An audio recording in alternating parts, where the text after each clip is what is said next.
안녕하세요. 2020년 5월 26일 이정훈입니다.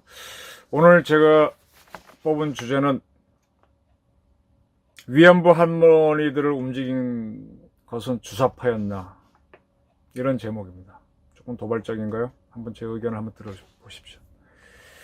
5월 25일 날 이영수 할머니의 기자회견이 있었습니다. 정대협과 정의연에게 이용당했다는 그런 내용이었죠.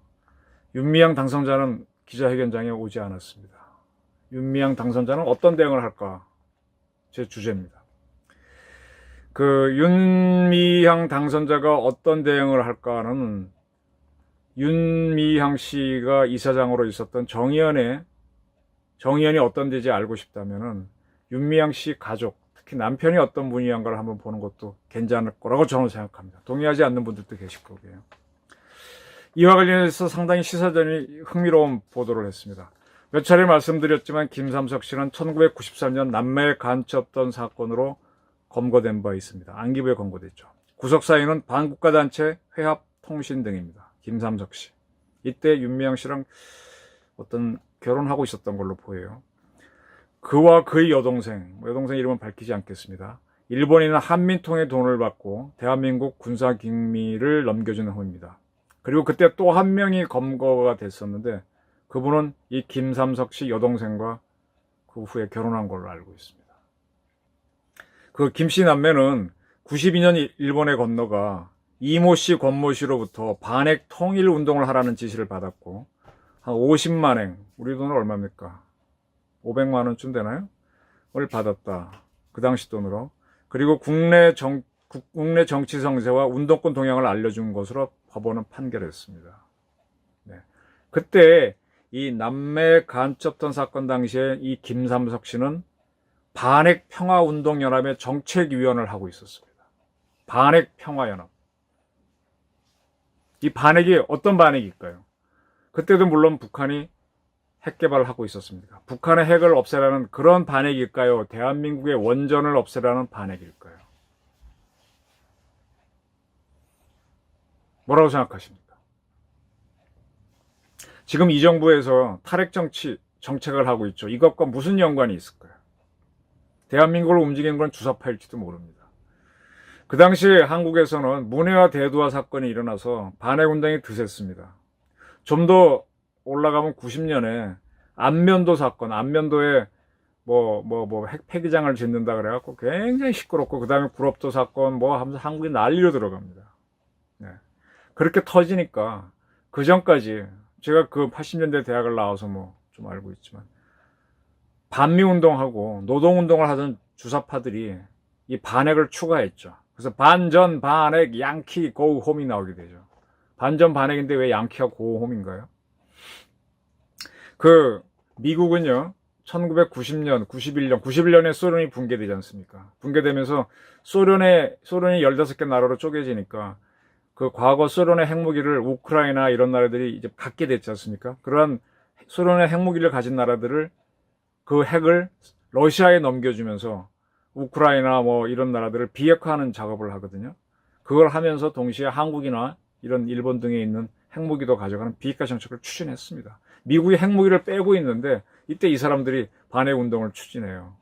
미국, 주한미군이 한국에 갖고 있는 핵무기 나가라고. 한 발 늦었는데 그걸 굉장히 주장했어요.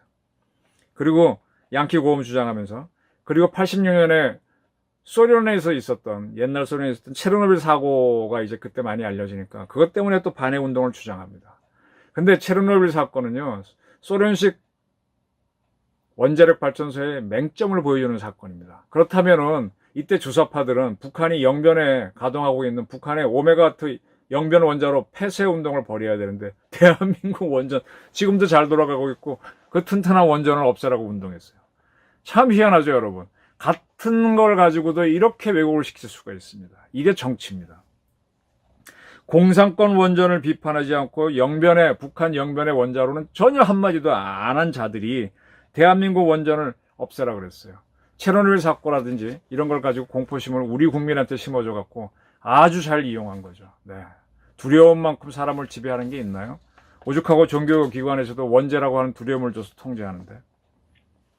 그 이들은요, 북핵이 그 당시에 가장 국제적으로 큰 문제였기 때문에 94년에 제네바 합의가 있었다는 건 안중에도 없었습니다. 지금 이 정부도 북핵 문제는 미국이 하라 그러고 우리 원전 때려잡는 거 하는데 그 비슷한 현상이 그때 이미 시작된 겁니다. 그래서 저는 문재인 정부의 탈핵 정책하고 이거는 서로 연결이 된다라고 봅니다.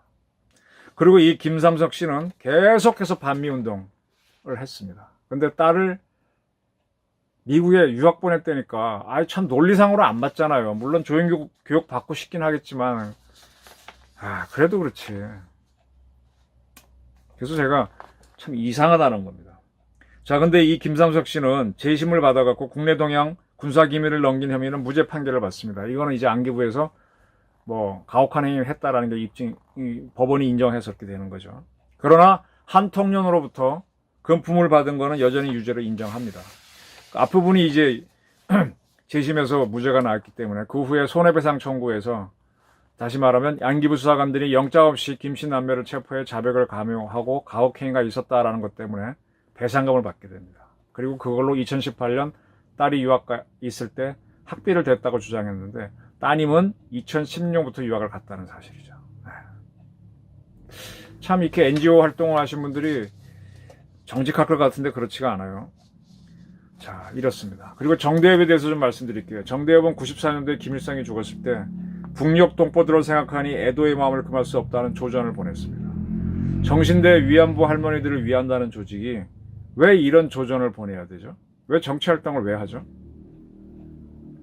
그리고 위안부 할머니들을 동원해서 일본에 가면은 총연계 조선인 학교들이 있습니다. 그런 그 조선계 학교를 지원하는 지지하는 시위를 했습니다. 아니 한국계 학교도 많은데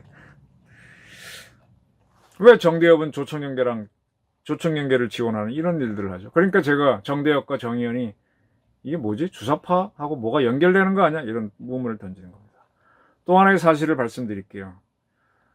김삼석 씨가 군사평론가였답니다. 2001년에 반갑다 군대야라는 책을 썼습니다. 살림터에서 나온 건데 그 책을 소개한 글을 보게 되면 반세기 동안 누적되어 온 우리 군대의 문제점을 심층적으로 파헤쳐 오늘 이 시대에 맞는 바람직한 군대상을 제시한다. 또한 병영 생활의 바람직한 모습을 소개하여 군 입대자들이 적극적이고 긍정적인 자세로 병역에 임하는 데 도움이 되도록 했다. 또 분단된 준전시체제, 한국에서 반세기 동안 금기시된 군대와 군사 제도를 사병들의 군생활을 중심으로 알기 쉽게 풀어가고 있다. 더불어 군 병무관계 자료와 군 입영 안내를 실어 입대를 앞둔 젊은이들에게 궁금증을 푸는 데 도움이 되도록 하고 있다. 이런 소개가 되어 있습니다. 근데 이 책에 아까 제가 김 씨가 반핵평화운동연합 정책위원이라 그랬죠. 여기 본인이 써놨어요. 자기 소개를 반핵평화운동연합 정책위원을 했고 제가 남매간첩단 연루자라고 말씀드렸죠. 남매간첩 사건으로 4년간 복역했다. 98년 인권사랑운동방 보안관찰법 실무를 담당했다. 92년 2월 복권됐고 99년 사회정의연구소 연구원 보안관찰법 철폐모임 대표 간사를 역임했다. 이렇게 스스로 소개해놨습니다. 즉 NGO 활동을 했다는 얘기죠. 우리 NGO들이 정치로 진입한 아주 주사파들의 유리한 통로였다는 얘기죠.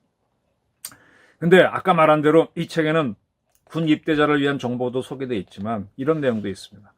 하늘 같은 상관들은 무엇을 생각하고 사는가? 사병들의 밥그릇과 물 새듯 새는 한국 국방비와의 관계는 근무 사병은 식모가 아닙니다. 공관백들 사건이 언젠가 한번 났었죠. 미군과 함께 훈련을. 천황폐하의 군대가 다시 한반도에. 당신도 군대에서 의문의 죽음을 당할 수 있다. 장교 사병들의 양심선언운동. 그 당시에 한때 그 군에서 막 양심선언운동이 막 나왔었죠. 윤석열 일병 이후 사건 그런 경우가 많았었죠. 이분의 관심사가 이렇습니다. 그리고 이런 이미 조선일보가 보도했고 기타 언론들도 보도해서 알려진 사건인데 2018년에 김삼석 씨는 중국 영파, 우리 발음은 영파인데 중국 발음 닝보죠. 상해 옆에 있는 거기 북한 유경식당 지배인에 있던 허광일 씨와 이분이 한국으로 탈북해 왔죠. 그 다음에 같이 탈북한 북한 여자 고문을 그 위안부 할머니를 위한 안성심터로 초청해서 했답니다. 근데 거기에 갔던 허광일 씨가 뭐라고 증언했는가 하면 이 김 씨 등이 장군님, 수련님 등 단어를 쓰면서 북한의 혁명가요를 불렀다. 김장숙 씨가. 혁명가요 뭐 불렀을까요? 적기가 민중의 붉은기는 전사의 시체를 싼다 이거 불렀나요? 아니면 장백산 줄기줄기 피 어린 자옥 이거 불렀나요? 장군님, 수령님. 자, 윤미향 씨에 대해서 설명을 드릴게요. 2013년에 조선일보랑 인터뷰를 했는데 결혼한 해 남편이 간첩 혐의로 체포돼 4년간 수감 생활을 했다. 그때 이분은 정대협에 들어가 있었겠죠.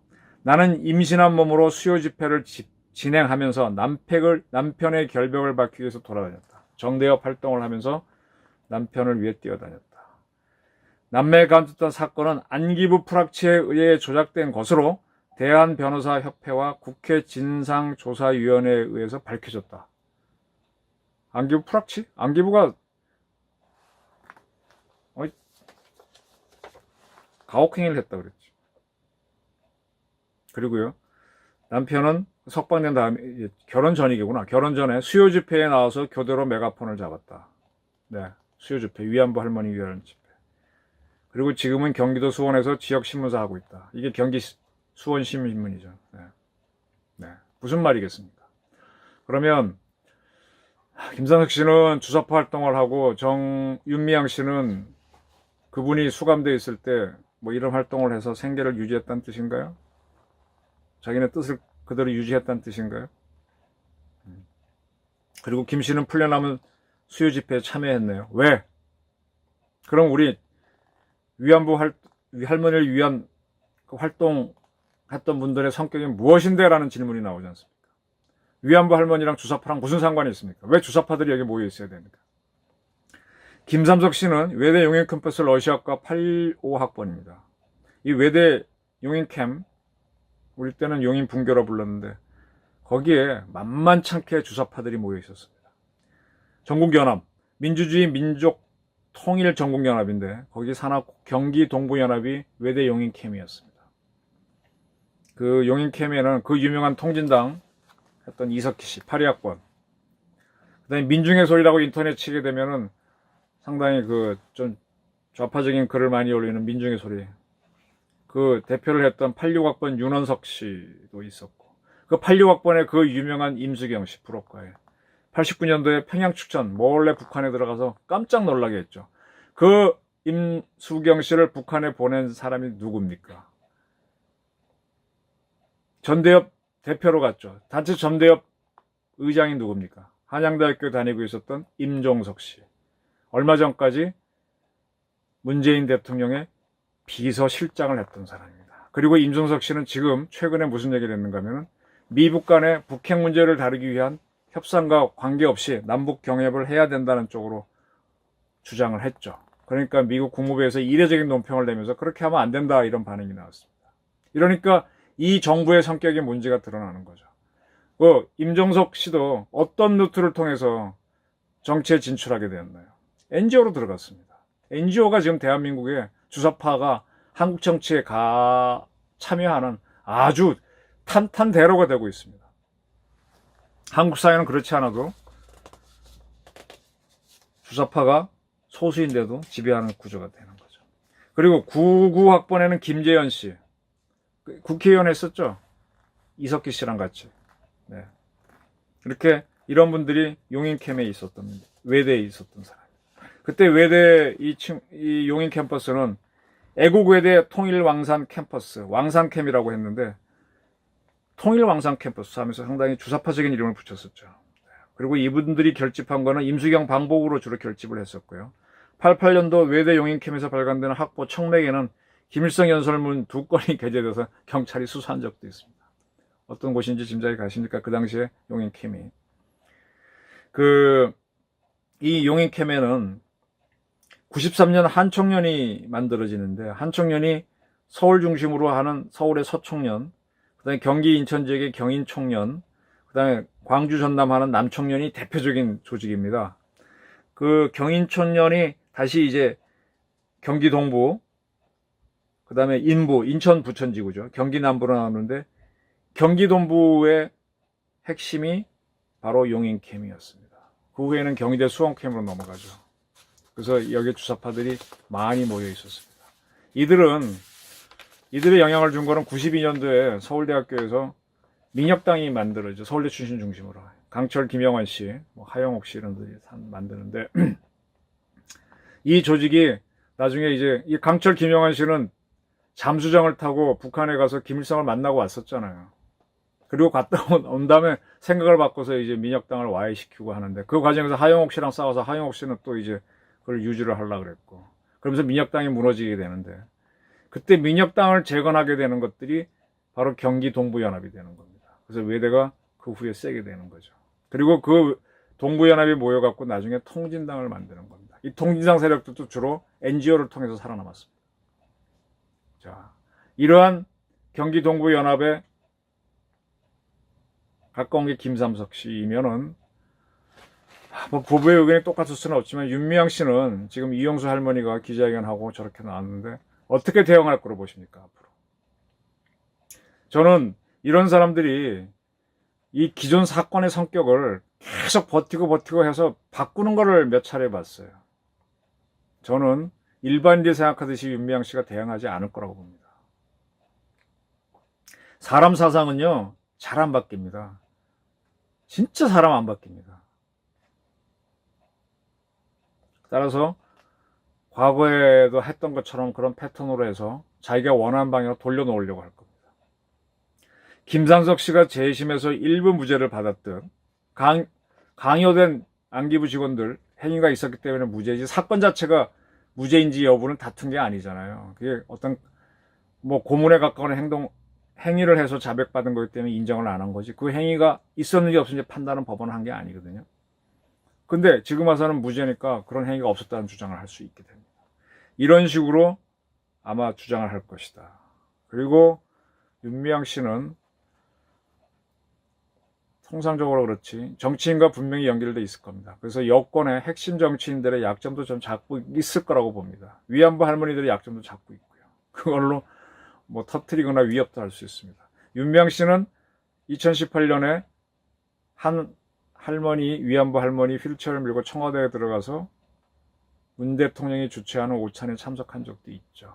그리고 어쨌든 지금 정부 여당의 우당의 비례 국회의원으로 가려고 하고 있고 또 이해찬 대표는 뭐 광주랜다 봉화마을에 가서 연설문에는 있었는데 읽지는 않은 아주 뭐 컴컴한 뭐가 진행되고 있다 이런 얘기를 하셨습니다.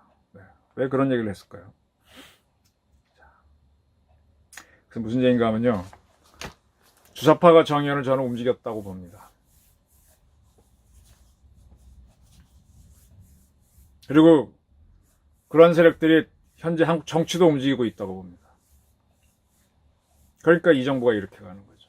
그래서 많은 국민들은 근데 우리 국민들은 재난기금도 받고 또 어려운 사람들을 위해서 이분들이 많이 나눠줘요.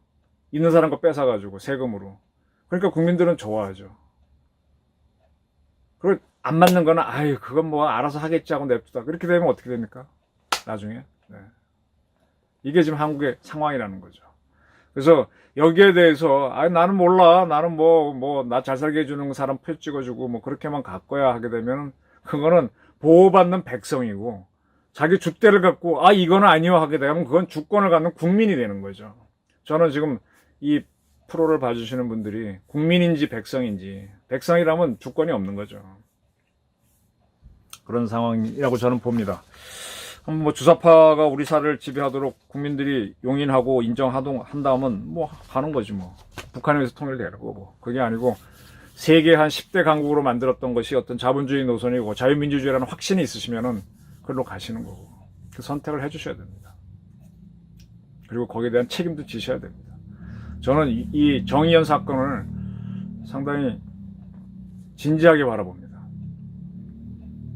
그래서 여러분들은 제가 이 방송을 왜 하는가 하면은 이용수 할머니가 발표를 해갖고 어떤 부정부패 사건으로만 보실 것 같아서 그래요.